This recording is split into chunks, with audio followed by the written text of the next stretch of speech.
हम लोग भक्ति रसामृत सिंधु ग्रंथ से पढ़ रहे हैं पूर्व विभाग द्वितीय लहरी साधना भक्ति, साध्य भक्ति नहीं।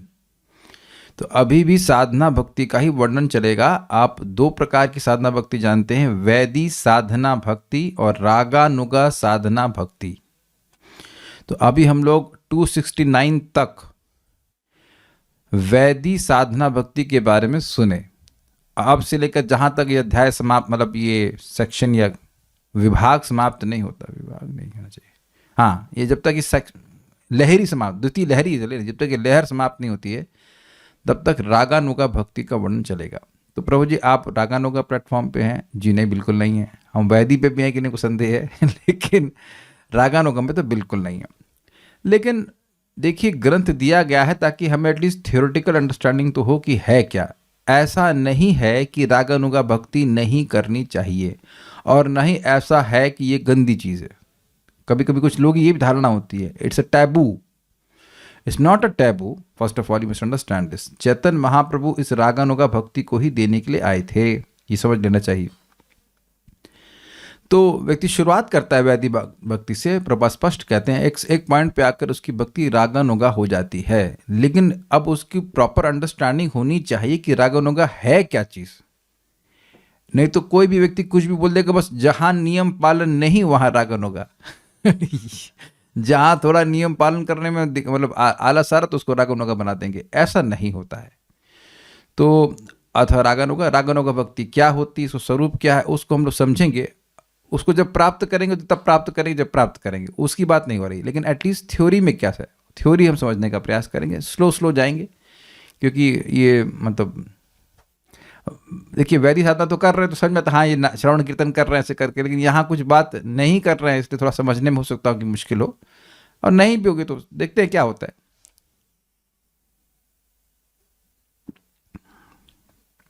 तो यहाँ पर डेफिनेशन दी जा रही है रागानुगा भक्ति की। विराजन्तिम अभिव्यक्तम व्रजवासी जनादिषु, विराजन्तिम अभिव्यक्तम व्रजवासी जनादिषु, रागात्मिकाम अनुसृता या सा रागानुगोच्यते, रागात्मिकाम अनुसृता या सा रागानुगोच्यते, विराजन्तिम अभिव्यक्तम व्रजवासी जनादिषु, विराजन्तिम अभिव्यक्तम व्रजवासी जनादिषु, रागात्मिकाम अनुसृता या सा रागानुगोच्यते, रागात्मिकाम अनुसृता या सा रागानुगोच्यते, विराजन्तिम अभिव्यक्तम व्रजवासी जनादिषु, विराजन्तिम अभिव्यक्तम व्रजवासी जनादिषु, रागात्मिकाम अनुसृता या सा रागानुगोच्यते, रागात्मिकाम अनुसृता या सा रागानुगोच्यते, विराजन्तिम अभिव्यक्तम व्रजवासी जनादिषु, विराजन्तिम अभिव्यक्तम व्रजवासी जनादिषु, रागात्मिकाम अनुसृता या सा रागानुगोच्यते, रागात्मिकाम अनुसृता या सा रागानुगोच्यते। निवेदन फिर है कि अगर कुछ काम करते हुए सुन रहे हैं तो सुनिए, लेकिन वीडियो ऑन करके नहीं, क्योंकि ये सब चीज़ें अगर आप सोचो कि रोटी बनाते हुए समझ में आ जाएगा तो it will be difficult, not really easy. तो थोड़ा सा गरिमा बनाए रखिए क्लास की।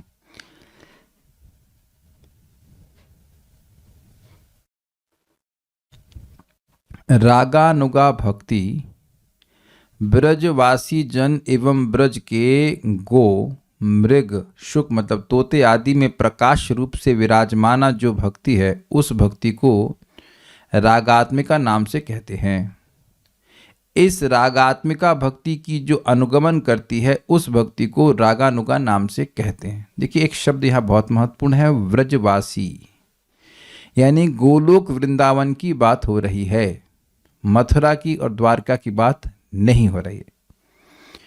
जहां भी ये बोध है कि कृष्ण भगवान हैं, कृष्ण के ऐश्वर्य का बोध है, तो वह रागात्मिक नहीं है। ये समझ में आ रहा है? गोकुल में या गोलोक में कोई भी कृष्ण को भगवान नहीं मानता है।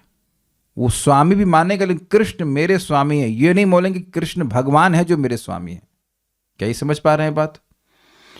तो द्वारका या मथुरा की जो भक्ति है वह भी रागात्मिका नहीं होती है। इसका मतलब यह नहीं है कि वो शुद्ध भक्ति नहीं होती है।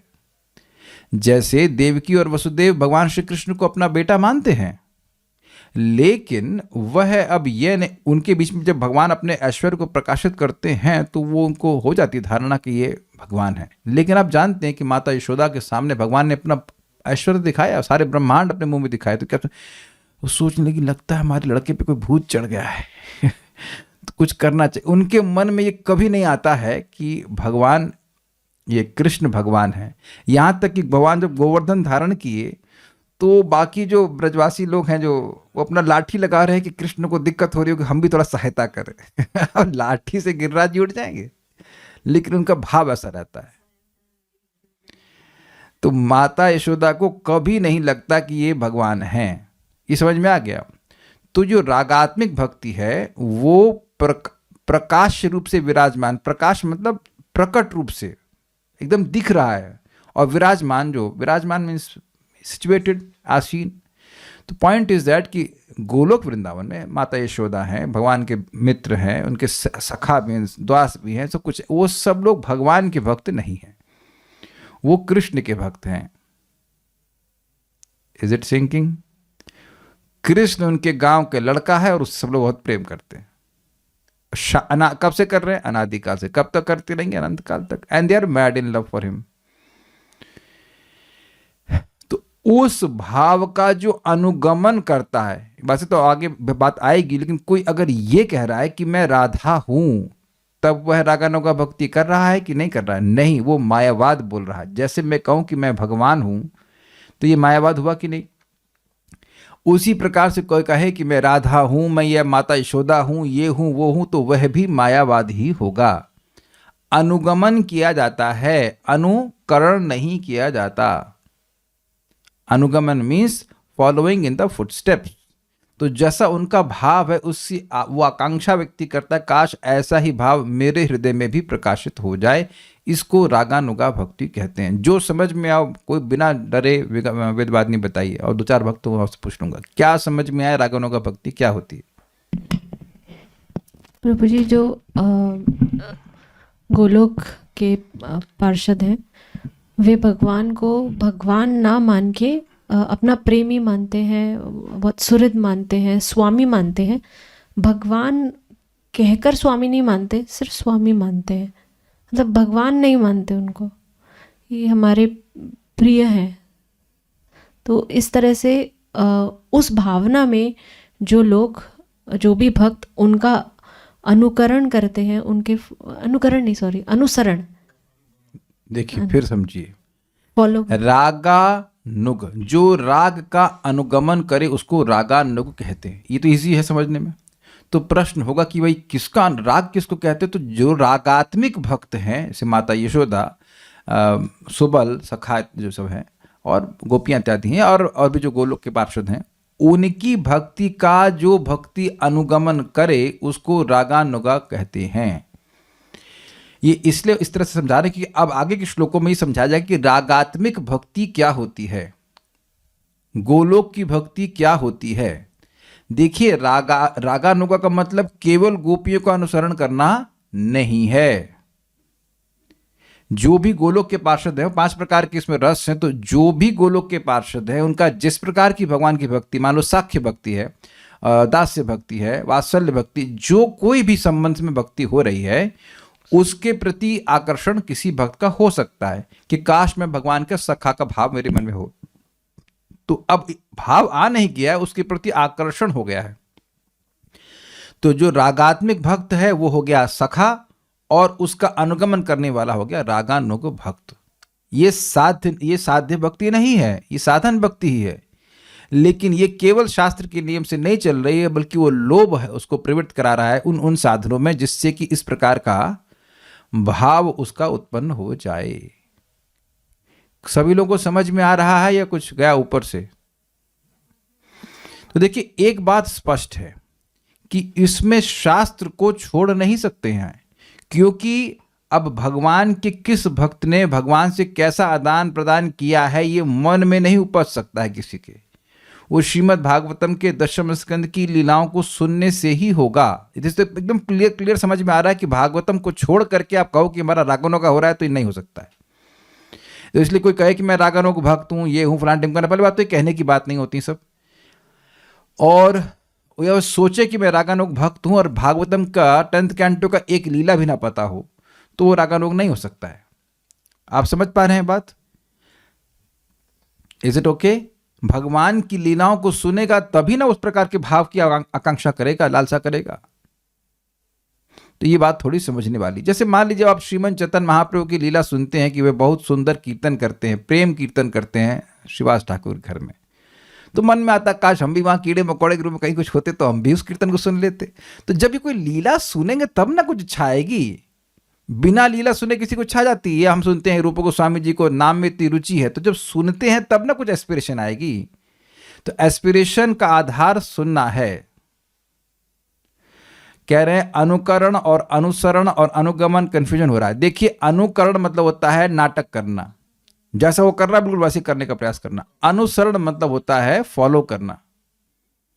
अनुसरण और अनुगमन एक ही बात है, लेकिन अनुकरण जो है वो गलत है। मैं राधा हूं, मैं ये हूं, फलान टिमकाना लोग बोलने शुरू करते हैं और उसके बाद वो भी क्या कहते हैं, पुरुष हैं, वो लड़की का कपड़ा पहन के घूमते हैं। ये सब नहीं चलेगा।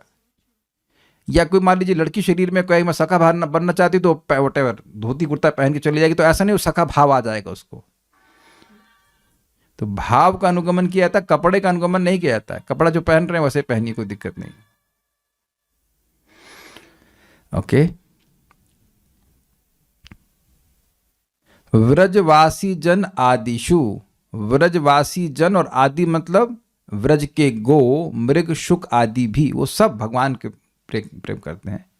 आदि में अभिव्यक्तम, अभिव्यक्त मतलब जो बिल्कुल प्रकट है, प्रकाश रूप से विराजंतिम, विराजमाना, या मतलब जो भक्ति है, रागात्मिकाम, उस भक्ति को रागात्मिका नाम से कहते हैं। देखिए इसका अर्थ क्या होगा, राग प्लस आत्मिका। जब भी इस प्रकार का शब्द होगा तो समझना होगा कि राग ही उसका स्वरूप है। जैसे कि सूर्य तेजात्मिक है, तेजात्मक है कहना चाहिए, क्योंकि उसमें वो उसका तेज ही स्वरूप है। तेज स्वरूप है कि नहीं, ये बात है। उसी तरह से राग ही उसका स्वरूप है। राग अभी क्या हुआ आगे बताएंगे। राग है अभी अगले श्लोक में, घबराइए मत, लेकिन इतना समझ लीजिए रागात्मिक मतलब होता है राग ही उसका स्वरूप है, स्वरूप सही राग से बनी हुई, ऐसे कह लीजिए। जैसे आप जानते हो दिवाली में वो मिठाई देखी होंगी आपने, चीनी से बनती है, चीनी से बनती है ना, खिलौना बोलते हैं, यस। तो वो उसका रूप चाहे कुछ भी हो, चाहे वो गाय हो, बकरी हो, कुछ भी बना दी जाए, कभी कभी पेड़ बना देते हैं, लेकिन वो बना किस चीज से है, वो चीनी से ही बना है, उसमें और किसी चीज का मिश्रण नहीं है। अब तो समझ में आ रहा है ना खिलौने। उस भक्ति का अनुसृता, इस रागात्मिक भक्ति का जो अनुगमन करती है, पीछे पीछे चलती है। देखिए पीछे चलने और साथ में चलने में अंतर हुआ कि नहीं। तो साथ में चलने का प्रयास कर रहा है वो हो गया अनुकरण, कि मैं राधा हूं, मैं ये हूं। दूसरा है अनुसरण, उनके अनुगत्य करना, फॉलो करना इन द फुट स्टेप्स। सा रागानुगा, उस भक्ति को रागानुगा भक्ति उच्चते अर्थात नाम से कहते हैं। तो ये डेफिनेशन हो गई। विराजंतिम अभिव्यक्तम व्रजवासी जनादिषु, व्रजवासी जन आदि में जो प्रकट रूप में विराजमान रहती है उसको रागात्मिका कहते हैं। या जो मतलब आ जाएगा, या पकड़ लीजिएगा, या राग, हाँ उसको सा रागात्मिका, उसको रागात्मिक कहते हैं। और या अनुसृता रागानुगा उच्चते, जो उस रागात्मिक भक्ति का अनुसरण करती है उसको रागानुग कहते हैं। ठीक है, भक्ति सार प्रदर्शनी। व्रजवासी जनादि में अभिव्यक्त रूप से विराजमान जो भक्ति है उसके अनुसरण कर जो भक्ति होती है उसको रागानुगा भक्ति कहते हैं। तो रिपीट सक ने बस, और कुछ बोला नहीं है। अब कह रहे हैं कि रागानुग को समझाने के लिए पहले रागात्मिक की व्याख्या कर रहे हैं। मेरे पीछे बोलिए, रागानुगा विवेकार्थम आदौ रागात्मिकोच्यते। रागानुगा विवेकार्थम आदौ रागात्मिकोच्यते। रागानुगा विवेकार्थम, रागानुगा भक्ति के यथार्थ ज्ञान के लिए आदौ पहले रागात्मिका उच्यते, रागात्मिका भक्ति का वर्णन करते हैं। भाई किसका अनुगमन कर रहे हैं? डेफिनेशन डिपेंड हो रही है रागात्मिका पे। रागानुगा भक्ति वह है जो रागात्मिका का अनुसरण करे। तो अब प्रश्न बनेगा ना कि रागात्मिका क्या है? तो रागानुगा को समझाने के लिए रागात्मिका भक्ति का वर्णन कर रहे हैं। रागात्मिका भक्ति परफेक्टेड नित्य सिद्ध भक्त है, उनके लिए होता है। तो उनका जो अनुसरण करे उसे रागानुगा कहते। तो रागात्मिका का वर्णन करेंगे, क्या होती है रागानुगा। रागानुगा भक्ति के यथार्थ ज्ञान के लिए पहले रागात्मिका भक्ति का वर्णन करते हैं। अब यहाँ पे वर्णन हो रहा है कि क्या होता है भाई राग। इष्टे स्वारसिकी रागः परमाविष्टता भवेत्। इष्टे स्वारसिकी रागः परमाविष्टता भवेत्। तन्मय्या भवेत् भक्ति सात्र रागात्मिकोदिता। तन्मय्या भवेत् भक्तिः सात्र रागात्मिकोदिता। इष्टे स्वारसिकी रागः परमाविष्टता भवेत्। इष्टे स्वारसिकी रागः परमाविष्टता भवेत्। तन्मय्या भवेत् भक्ति सात्र रागात्मिकोदिता। तन्मय्या भवेत् भक्तिः सात्र रागात्मिकोदिता। इष्टे स्वारसिकी रागः परमाविष्टिता भवेत्। इष्टे स्वारसिकी रागः परमाविष्टता भवेत्। तन्मय्यो भवेत् भक्तिः सात्र रागात्मिकोदिता। तन्मय्या भवेत् भक्तिः सात्र रागात्मिकोदिता। इष्टे स्वारसिकी रागः परमाविष्टता भवेत्। इष्टे स्वारसिकी रागः परमाविष्टिता भवेत्। तन्मय्या भवेत् भक्तिः सात्र रागात्मिकोदिता। तन्मय्या भवेत् भक्तिः सात्र रागात्मिकोदितः। इससे पहले तक, मतलब इन क्लासेस के पहले तक, अगर मैंने कुछ रागानुगा पे थोड़ा बहुत बोला है और उसमें कुछ त्रुटि हो तो उसको आप स्वीकार कर लेना, क्योंकि मैंने पहले बोला था कि मैंने रागानुगा के बारे में जो थोड़ा बहुत सुना है वही रिपीट किया है। अभी आपके सामने पढ़ पढ़ करके बोलेंगे ताकि इस बात को हम लोग समझ सकें। तो सही सही अंडरस्टैंडिंग तो यहीं पे होने का प्रयास हो पाएगा, वो भी प्रयास ही हो पाएगा। हम आपके संग पढ़ ही रहे हैं, हम उसके कोई टीचर नहीं है। थोड़ा समझ में आया उसको समझाने का प्रयास कर रहे हैं। इष्ट में अर्थात भगवान श्री कृष्ण में स्वाभाविक जो परमाविष्टता होती है, स्वाभाविक मतलब अब ये कोई शास्त्र आज्ञा से नहीं होगी, और परमाविष्टता मतलब आविष्ट एब्जॉर्प्शन। परमाविष्ट मतलब एब्जॉर्प्शन मीन्स हाईएस्ट लेवल का एब्जॉर्प्शन होती है, उसे राग कहते हैं। मतलब दिन रात भगवान का ही स्मरण हो रहा है, क्षमा कीजिएगा भगवान का नहीं, कृष्ण का जो हो रहा है। कुछ शास्त्र आज्ञा से भगवान का स्मरण नहीं कर रहे हैं। हम तो भगवान ही बोलेंगे, तो वैदिक भक्ति में तो भगवान बोलेंगे, तो भगवान का स्मरण कर रहे हैं। तो अब निरंतर भगवान का स्मरण हो रहा है, स्वाभाविक रूप से हो रहा है। कुछ ऐसा नहीं कि उनको भगवान मान करके ऐसा या कुछ हमारा लाभ होगा, ऐसा कुछ नहीं। परम आवेश है, डीप एब्जॉर्प्शन, उसे राग कहते हैं। ठीक है, उस रागमय भक्ति को ही यहाँ पर रागात्मिका कहा गया है। रागमयी, देखिए ये जो मय शब्द होता है इससे सूचित होता है कि किसी वस्तु से वो बना। जैसे सूर्य तेजोमय है, सूर्य में क्या दिखता है आपको? तेज, और तेज ही दिखाई पड़ता है कि नहीं? उसके अलावा और किसी चीज से बना नहीं है। बाकी मैंने खिलौने वाले एग्जाम्पल दे दिया आपको, खिलौना चीनी से ही बना हुआ है। तो उसी प्रकार से रागमय भक्ति को रागात्मिका कहा गया है, जिसका स्वरूप ही राग हो। वहां पर शास्त्र आज्ञा का कोई मतलब नहीं होता है। इष्ट में स्वारसिकी, स्वाभाविक, बिल्कुल नैसर्गिक, नेचुरल, जो परम आविष्टता अर्थात पूर्ण तल्लीनता, पूरा एब्जॉर्प्शन जिसे कहना चाहिए होता है, भवेत होती है। राग, उसे राग कहते हैं। तत्मयी, तत् मतलब वह, तो यहाँ पे तत् का मतलब वह रागमयी, वह राग, तत् इंडिकेट करता है, तत् जो है वो इंडिकेट कर रहा है राग को। उस रागमयी या भक्ति, रागमयी जो भक्ति भवेत अर्थात होती है, सा अत्र रागात्मिका उदिते, उसे यहाँ रागमयी कहा गया है, अर्थात रागात्मिक कहा गया है। रागानुगा नहीं है, रागमयी है। रागमयी जो राग से ही बनी हो, ये बात बोल रहे हैं। इष्टे स्वारस की, एक मिनट, रागः, अपने इष्ट में जो स्वाभाविक राग है, सॉरी, इष्टे स्वारस की परमाविष्टता रागः भवेत, अपने इष्ट में जो स्वाभाविक परम आवेश है उसको राग कहते हैं।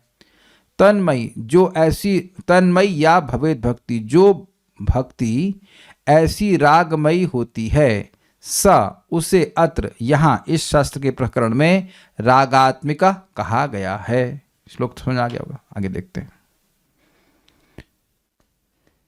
दुर्गम संगमनी, इष्ट अर्थात स्व अनुकूल विषय में, स्वरसिकी अर्थात स्वाभाविकी जो परमाविष्टता होती है, उस परमाविष्टता का जो कारण होता है वह है प्रेममय तृष्णा। तृष्णा मतलब प्यास।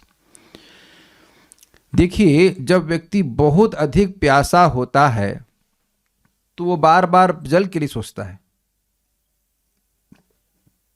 जैसे आप लोगों ने कभी निर्जला किया होगा तो अब उस समय और कोई विचार आना बंद हो जाता है, बस पानी पानी पानी पानी पानी।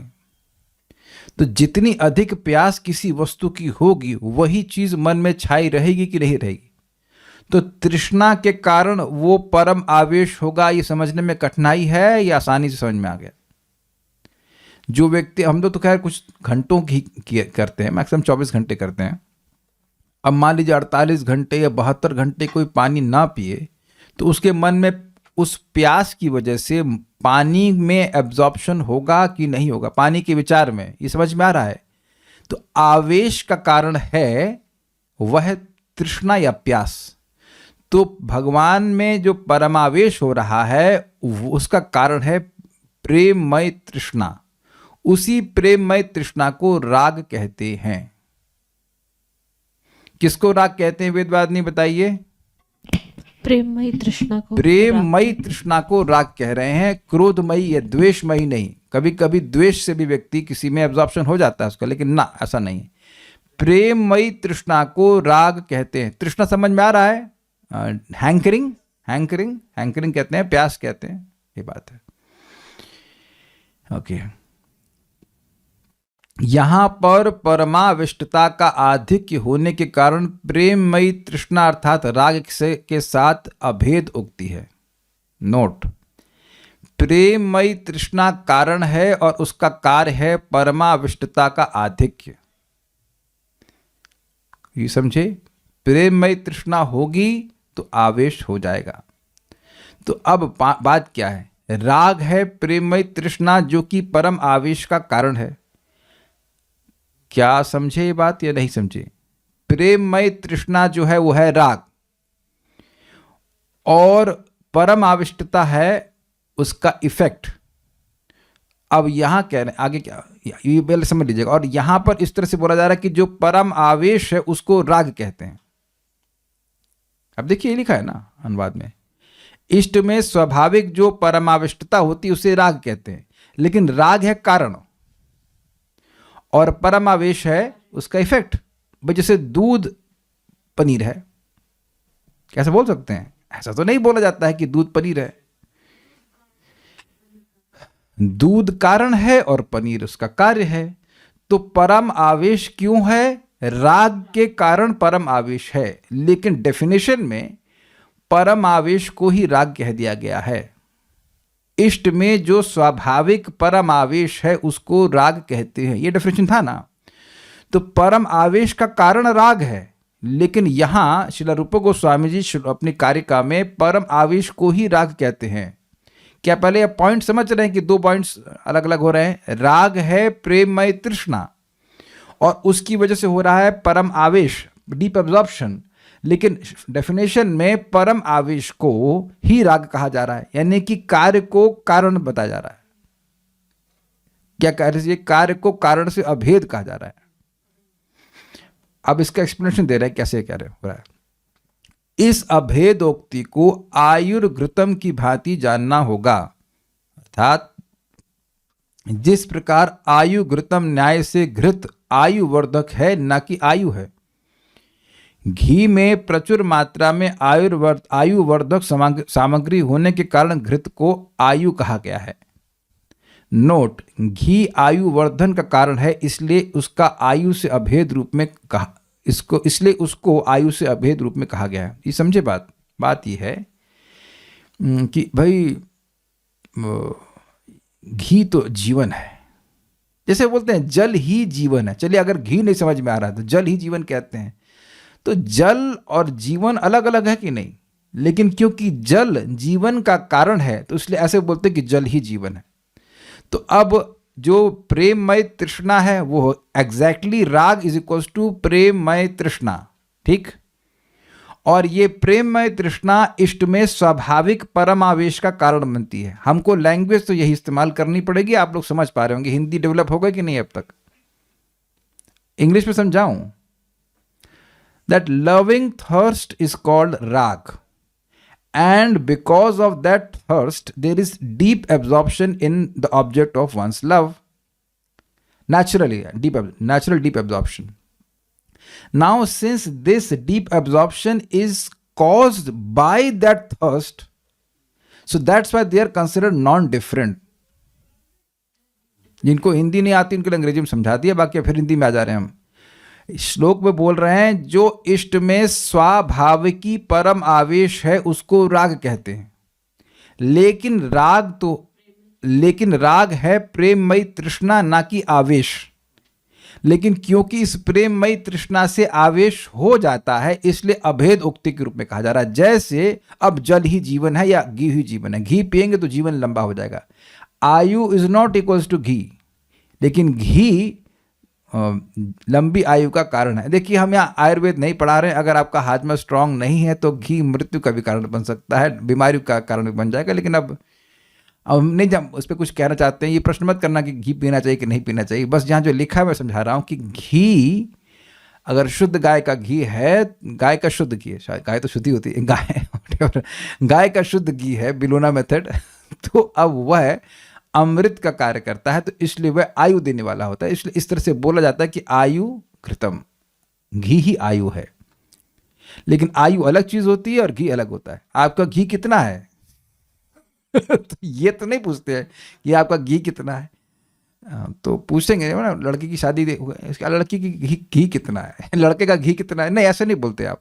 लड़के की आयु कितनी है, लड़की की आयु कितना है। तो आयु अलग चीज है और घी अलग चीज है। लेकिन घी क्योंकि आयु का कारण है इसलिए घी को अभेद उक्ति से कहा जा रहा है कि घी तो आयु है।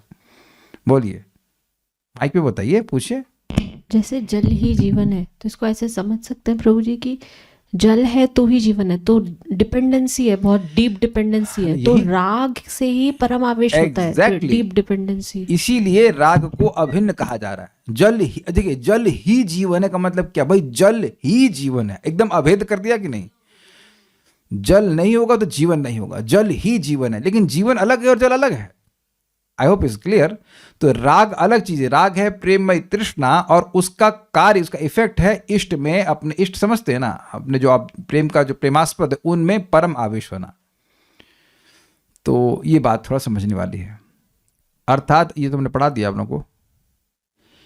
इसी प्रकार आगे भी समझना होगा कि राग मतलब परम आवेश, इस तरह समझना होगा। तन्मयी अर्थात उस राग से बनी हुई का अर्थ है एकमात्र राग से प्रेरित। मतलब जैसे वैधि साधना भक्ति होती है शास्त्र की आज्ञा से प्रेरित, एकमात्र शास्त्र की आज्ञा से प्रेरित और किसी चीज से नहीं, ऐसे ही रागात्मिक भक्ति, मैं रागानुगा की बात नहीं कर रहा हूं, रागात्मिक भक्ति केवल राग से प्रेरित होती है। देखिए, इस बात को थोड़ा समझ जाइएगा आप। जैसे इस जगत में लोग किसी से राग करते हैं, किसी की प्रेमिका है तो उसको वो जो फूल देने जा रहा है वो कौन? बाइबल पढ़ के जाता है देने के लिए, या भगवत गीता पढ़ के जाता है? नेचुरली अब समझ में आ रहा है। माँ अपने बच्चे का ध्यान रखती है तो शास्त्र पढ़ करके रखती है कि बच्चे को, माँ का कर्तव्य है कि बच्चे का ध्यान रखना। जितनी माताएं इनकी संतान हुई है वो भगवत गीता पढ़ करके अपने बच्चे का ध्यान रखती हैं। अब समझ में आ रहा है कुछ राग, और दिन रात बच्चे की चिंता, खिलाना है इसको, बाल जन्म गुट्टी पिलाना है, ये करना है। तो ये सब आप क्या कहते हैं, शास्त्र पढ़ के कर रही थी? अब तो समझ में आ रहा है, इस जगत में जो संबंध होते हैं वो, जैसे अब वरुण प्रभु तो राग के कारण ही नौकरी कर रहे हैं ना, नहीं परम आवेश है अपने बॉस में, या श्याम सावना प्रभु ना, तो आप देख रहे हैं वहां कुछ आज्ञा है आज्ञा से कर रहे हैं। लेकिन आप देखिए कि एक सिंपल सी बात सोचिए, अगर बच्चा है या मित्र है, बहुत बहुत क्लोज फ्रेंडशिप है, तो व्यक्ति उसका अब्जॉर्प्शन होता है, उसके लिए कुछ करता है, वो नेचुरल वे में करता है, नहीं शास्त्र पढ़ के कर रहा है। तो इस जगत में थोड़ा थोड़ा जो प्रेम अगर कहा जाए वो राग ड्रिवन हो जाता है। मैं खाली एग्जाम्पल दे रहा हूँ, बाकी गोलोक का जो राग है उसकी तुलना आप इस जगत में किसी वस्तु से नहीं कर सकते, एक बात समझाने के लिए। तो तन्मयी, तत् यहाँ पे शब्द है, वह मतलब राग, तो राग से बनी हुई अर्थात एकमात्र राग से प्रेरित, राग ही उस भक्ति को प्रेरित कर रहा है। भगवान में राग है और इस प्रकार से भगवान की विभिन्न प्रकार की सीमाएं भक्त करना चाहता है। ठीक है, ये मैं साध्य भक्ति रागात्मक भक्ति की बात कर रहा हूं। तन्मय, अब ये जो लिखा है वो हमको समझ में नहीं आ रहा, खाली हम पढ़ दे रहे हैं। तन्मयी में प्रकृति के साथ मयठ प्रत्यय का प्रयोग हुआ है, जो भी हुआ हो। सूत्र है, पाणिनि सूत्र है, तत् प्रकृत वचने मयठ, तो ये हमको नहीं समझ में आया। तन्मयी में मई का अर्थ है बना हुआ, जैसे मैंने बताया था आपको कि तेजमय मतलब तेज से बना हुआ, जलमय मतलब जल से बना हुआ। जैसे कालिया ने कालिया हृदय के अंदर जल से ही महल बना लिए थे, ऐसा ही दुर्योधन ने भी किया था। जो वो समुद्र, वो पौंड था ना, कौन सा पौंड था हमको नहीं पता, लेकिन उस सरोवर के अंदर चला गया था दुर्योधन, तो अंदर ही उसने कुछ स्तंभन के द्वारा उस जल से बना लिया था। अच्छा, आप लोगों ने कभी आइसक्रीम जल से नहीं बनाई है? बचपन में खेला हो, कभी ट्राई किया, तो वो उसके अलग अलग आकार बन जाते हैं ना, बनता पानी का ही हुआ है, तो जलमय चीजें हो जाएंगी। तो तन्मयी में मई का अर्थ है बना हुआ, अर्थात जो भक्ति राग की बनी हुई है उसे रागात्मिका भक्ति कहते हैं। क्लास खत्म। हम ऐसे पढ़ाएंगे, जितना समझ में आएगा उतना आपके सामने आएगा, थोड़ा थोड़ा करके समझाएंगे। अब ये थोड़ी एलिवेटेड बातें हो रही हैं, तो इसको आप इतना समझ लीजिएगा। आज का होमवर्क ये है कि विचार कीजिएगा, पढ़ लीजिएगा कि रागात्मिका भक्ति क्या होता है, और रागात्मिका भक्ति का जो अनुगमन करे उसको रागानुगा भक्ति कहते हैं। लेकिन एक बात समझ लीजिएगा, मैं फिर रिपीट कर रहा हूँ कि जब तक व्यक्ति श्रीमद् भागवतम को नहीं सुनेगा वो रागानुगा भक्ति नहीं कर सकता है। क्योंकि जैसा शुद्ध भक्त है, मान लीजिए माता यशोदा है, वो उनका प्रेम है, तो उसके बारे में सुने बिना व्यक्ति मन गणन तरीके से कोई सोचे कि मैं रागानुगा भक्ति कर रहा हूं, तो ऐसा नहीं है। Is it okay? कुछ पूछना चाहते हैं पूछ लीजिए। नहीं? ओके, यहां पे कुछ अचिंत भेदा भेद नहीं। क्या आपने ये बताया कि राग के ऊपर परम आवेश की डिपेंडेंसी है? हाँ, यस, राग के कारण ही तो एब्जॉर्प्शन होगा। अरे इस जगत में किसी को पैसे में राग होता है तो पैसे के बारे में सोचता रहता है, जहां राग होगा वहां एब्जॉर्प्शन हो जाता है। भक्ति और भाव, रागात्मिका भक्ति और भाव भक्ति में डिफरेंस क्या है? देखिए, डिफरेंस नहीं है। डिफरेंस देखिए, एक बात समझिए, रागात्मिका भक्ति किन के बारे में वर्णन हो रहा है? जो नित्य सिद्ध पार्षद हैं, अर्थात भगवत प्रेम स्थिति। तो भाव भक्ति तो साध्य भक्ति नहीं है एक तरह से। भाव भक्ति में भी तो कुछ अपराध के संस्कार रह जाते हैं ना, तो वो इसलिए ब्रिज बिटवीन साधना भक्ति एंड साध्य भक्ति। तो साध्य भक्ति परफेक्टेड स्टेज ऑफ प्रेम भक्ति है, तो जो रागात्मिक भक्ति है वो प्रेम भक्ति है, और जो भाव भक्ति है वो 8वीं स्टेज है भक्ति के स्टेज में। रागानुगा भक्ति के 9 स्टेज में कोई रिलेशन? देखिए, रागानुगा भक्ति है साधना भक्ति और रागात्मिक भक्ति है साध्य भक्ति।